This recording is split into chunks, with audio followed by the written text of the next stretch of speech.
جی ناصر صاحب.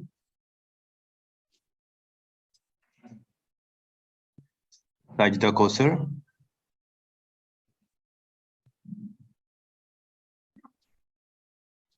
جی انمیوٹ کیجیے جو نے سوال کے لیے ریز ہینڈ کیا. السلام علیکم آغا جان. جی میری آواز آپ کو آ رہی ہے؟ جی جی آ رہی. اوکے فرمائیے. جی آغا جان مجھے اخلاق کے بارے میں تھوڑی سی بات کرنی تھی. اپنے اسٹوڈنٹس ہیں اسکول کے، میرے کچھ اسٹوڈنٹس ہیں تو وہ میرے پاس ٹیوشن پڑھنے کے لیے آتے ہیں. ان کو میں ڈیلی پڑھاتی. ان میں سے کچھ اسٹوڈنٹس ہیں وہ کہتے ہیں ہمارے جو ٹیچرس ہیں وہ ہمیں یعنی کمپلینس انہوں نے مجھ سے کی نا کہ ٹیچرس ہیں وہ سختی کرتے ہیں. ٹیچرس کو کرنا چاہیے، سختی کرنا چاہیے، جیسے کنٹرول کرنا ہے، ان کو بتانا چاہیے صحیح اور غلط کو بتانا چاہیے، یہ تو صحیح ہے. لیکن اگر ایک بچہ اس کو سمجھ نہیں آ رہی یہ غلط چیز ہے، وہ کر رہا ہے بار بار، اس کو سمجھ نہیں آ رہی، تو اس کو اگر پیار سے سمجھا جائے وہ اور طریقہ ہوتا ہے. لیکن وہ سٹکس اگر وہ یوز کرتے ہیں، جیسے کہ لوہے کا اسکیل وغیرہ ہو گیا وہ یوز کرتے ہیں، یا انجیکشنس وہ پنچ کرتے ہیں ان کی باڈی میں، تو یہ تو میرے خیال میں بہت ہی سخت طریقہ ہو گیا نا کہ بچوں کو اس طریقے سے تو پڑھایا بھی نہیں جا سکتا. میں آپ کے ساتھ ہوں. جو آپ نے بات کہی ہے وہ قطع کلامی معاف. یہ پوچھنے بتا دیجیے کہاں سے بات کر رہی ہیں؟ جی چکوال سے. جی شکریہ. اوکے بہن دیکھیے آپ نے جو بات کہی ہے یہ بہت صحیح ہے کہ یہ اس لائن میں 99% جو ٹیچرز ہیں وہ بہت اچھی ہوتی ہیں اور ان کو ہم سیلوٹ کرتے ہیں، ان کو سلام کرتے ہیں. 1% ٹیچرز، یہ آپ نے جو سوال کیا ہے اس میں یہ آپ کا سوال نہیں ہے، یہ آپ کی ایک پیشکش ہے. اور میں یہ چاہتا ہوں کہ اس ویڈیو کو اتنا زیادہ آپ آگے بڑھائیے تاکہ ہمارا یہ میسج ان ٹیچروں تک بھی پہنچ جائے جو کبھی کبھی زیادتی کرتی ہیں.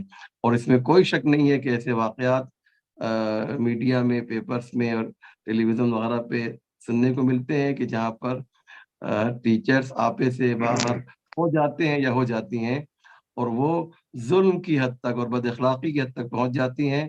آپ مربی ہیں، تربیت کرنے والی ہیں، تو تربیت کے لیے جو ہے جو بہترین طریقہ لفظ احسن روایت میں آیا، حدیث میں آیا ہے کہ آپ جو ہے اچھے انداز سے بیان کیجئے. پیغمبر ہمارے لیے جو ہے لقد کان لکم فی رسول اللہ اسوۃ حسنہ، رسول خدا ہمارے لیے اسوہ حسنہ ہے، اگزامپل ہے، مثال ہے، نمونہ ہے. کیا پیغمبر نے کبھی اس طریقے سے کسی کی تربیت کی؟ نہیں کی ہے. تو یہ ہماری بات جو میں کر رہا ہوں آپ کے جواب سے زیادہ اہم یہ ہے کہ ٹیچروں تک یہ بات پہنچے اور وہ اس طریقے سے پیار سے اپنے بچوں سے پیش آئیں کہ انہیں سختی کرنے کی ضرورت نہ پڑے. اور ابھی پڑھ بھی جائے تو اتنی ہی سختی ہونی چاہیے جو ضروری ہے. اس سے زیادہ ہوگی تو ظلم ہوگا، اور جب ظلم ہوگا تو اس کا جواب جو ہے روز قیامت دینا پڑے گا.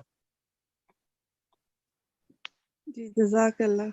اور میرے اس بات سے وہ بڑی ٹینشن میں تھی نا، کیونکہ میں اسٹوڈنٹ سے کبھی بھی اس طرح سختی سے بات کبھی نہیں کی اور نہ پنشمنٹ کی ہے آج تک. نہیں، یاد نہیں، بہت اچھا کیا آپ نے، بہت اچھا کیا.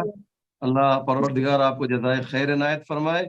اور جتنا زیادہ آپ جو ہے نرمی سے، اٹریکشن بہت ضروری ہے آپ کی گفتگو میں. جب آپ اپنے ٹیچر سے بات کر رہی ہو تو انداز اتنا پیارا ہو، اور اگر ڈانٹنا بھی ہے تو کہتے ہیں نا کہ ڈانٹنے میں بھی جو ہے آپ جو ہے چھری سے ذبح مت کیجیے، میٹھی چھری سے ذبح کیجیے کہ جس کے اندر تکلیف تو نہیں ہوتی ہے لیکن تکلیف جو ہوتی ہے اس کا جواب بھی نہیں ہوتا، اور بچے جو ہیں سمجھ جاتے ہیں اور شاید وہ زیادہ مؤثر ثابت ہو. بسم اللہ. بہت بہت شکریہ. السلام علیکم مولانا صاحب، میں قطر